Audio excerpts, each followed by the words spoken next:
Hi there. Again, hello. Okay, we got some things we're just going to go over about Baja so that we won't forget some of the things, some of the tips and ideas things we should remember. You remember you're in a country that doesn't speak English. Now, lots of people do speak some English, but not a lot. So if you can take Duolingo or Babbel or something to kind of get yourself more familiarized with the language, that is good. Also, if you have Translate downloaded on your phone, the one that is offline, works offline, then you can talk into your phone and they can read what it means in Spanish, and then they can talk into it and you can read what it means in English if you have to do that. It's a good app to have. Driving. Okay, I want to talk about driving a little bit. The roads are very, very rough in places, and there's tope, T-O-P-E, which is a speed bump, and there's lots of them in many of the towns. Once you get to Highway 1, if you go that far south, the highway is very, very narrow. It's 2-lane highway, and in order to stay safe when you meet a truck, especially, stay way over to the right. But there's no shoulder, and don't fall off of where the white line is because it's straight down and you can roll your vehicle. But on the other hand, the vehicle coming at you, especially if it's a truck, he's wide and the highway's not very wide, so you have to give him as much room as you can. So be very careful. Slow way down, common sense, I guess. Well, you won't be able to read the road signs much, although one of them did say accidente, so I assume that meant be careful, don't have an accident. People are passing on corners and on hills where they shouldn't, so just slow down for them because they're not driving like Americans drive. If you get picked up by a police officer, be prepared to give him your driver's license, or he may take the plates off of your vehicle.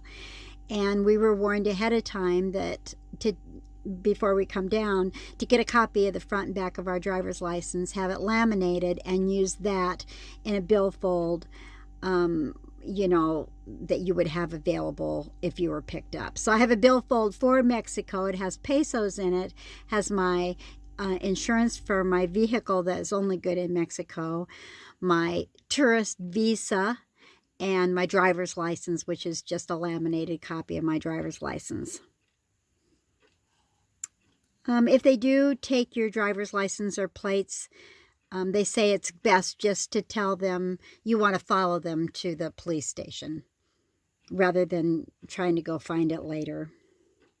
The price of gas is about a little over $4 a gallon, so be aware that it's expensive.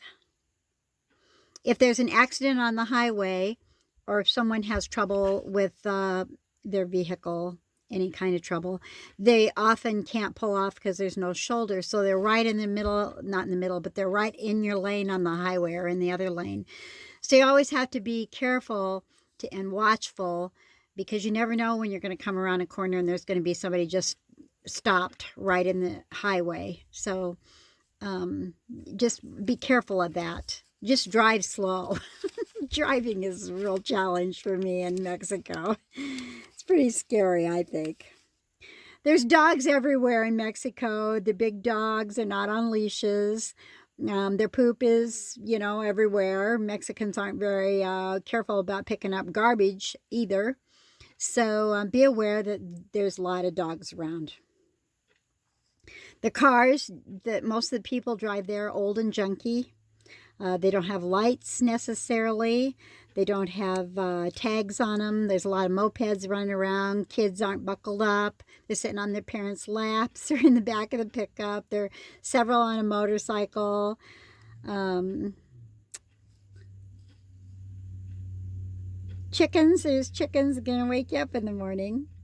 Noisy campgrounds because they like their music and they'll be playing their Mexican music. And fireworks, they love fireworks, so there's a lot of that goes on in the campgrounds. Don't drink their water, you know that. Don't put your toilet paper in the toilet. there's always a garbage can right there you can put it in. It won't flush, so don't put it in there. In fact, when we got back to the States, I had to retrain myself. Because, oh, there's no garbage can because we can put it in the toilet again. Propane tanks were being filled gravity fed, so that was kind of interesting. And to get water in your big tank in your RV or in your van or whatever is kind of different too. So you want to check, don't run out. Check into that ahead of time. Be sure to use your water filter. And I said before, don't drink the water. Bring green propane tanks with you. I didn't see any down there, so if you are using those for something, be sure to bring a few extra with you that you're going to need. Also, if there's anything extra that the specialty that you can buy a lot of things in Mexico that I didn't realize you could buy. But if you have specialty things, like a special kind of coffee, I like a special kind of creamer. Dwayne has an oatmeal that he really likes. Those specialty things, bring enough with you or realize you're not going to have them. You may have to take a cold shower. There's one camp where you have to turn the water heater on in order to take a hot shower, and a lot of people didn't know that. At the camp where we stayed, some days there was no water at all. There's cisterns on top of most of the buildings in the town because the water in the town is actually shut off for 2 or 3 days sometimes, and you just go without water. So be aware of that. On the gas pumps, the green pump is gasoline and the black pump is diesel. So don't be like me and try to put the black in your tank because it's the green that is the regular gasoline. At the gas station, you're not supposed to pump your own gas. There's attendants there, they'll pump it for you. Be sure that he zeroes out the pump before he starts pumping your gas. And also, instead of say fill it up, because if you say fill it up and it's 800 pesos and you give them 1,000 and you think you're going to get 2,200 back, they can't count change back very well. And they're not used to that. They're used to, like, you just show them that you have 800 pesos and that's what they'll put in your tank, or 500 or whatever it is you want, rather than saying fill it up.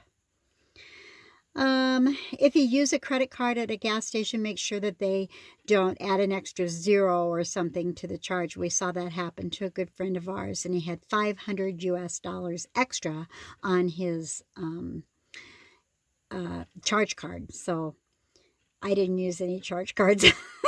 I don't plan to.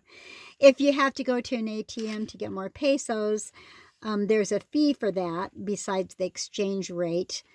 And the fee is the same whether you get $1,000 or $500. So, get what you think, over at least what you think you need, because you got to pay that fee every time you use it. And when you're at the ATM and you're asking for 5,000, it's actually going to give you 5,000 pesos, not $5,000. The beaches, if you camp on a beach, it can be very, very windy, so be aware of that. If you buy eggs at the store, they're in a crate, and you're supposed to take a plastic bag, just like you would vegetables, and put your eggs in the bag, and they're not in a carton. So be aware of that. A laundromat was charging $10 a load where we were, and I just did all of our own laundry at camp with buckets and stuff. We never did, but some people were having their laundry done. They fold it for you and everything. Or you can go to a laundromat and do your own too, and it costs about the same. They said $10 or so a load. And I think that's like wash and dry, everything. There isn't any good internet in Baja. As that's a problem for all of us who are addicted like me.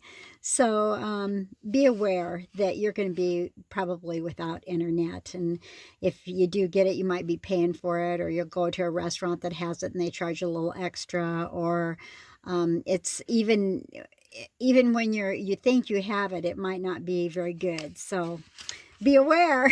I think that's enough for now. If I think of some other things, I'll do another, I'll add another video. But for now, it's just things to be aware of. And, oh, and one more thing. When you're driving down Baja, there's really only one highway that goes all the way down the peninsula. There's military checkpoints every 100 or 200 miles. So there, we went 700 miles down. So, we went through a lot of military checkpoints. You pull up, you stop.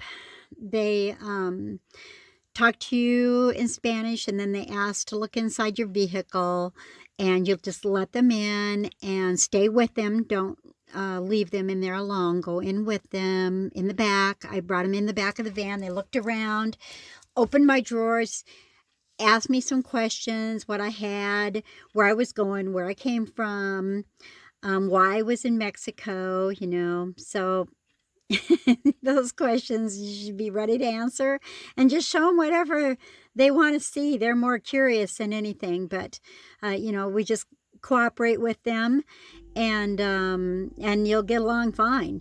In fact, the Mexican people that we met in Baja were awesome. They were helpful to us, trying to learn our language, trying to help us learn their language, trying to communicate, trying to be fair, giving us the right amount of change, giving us what we wanted, trying to understand what we wanted, trying to help us. If something happened, I know that they would help us however they could. And they maybe have some crude ways of helping because they don't have the technology and some of the things that we have in the States.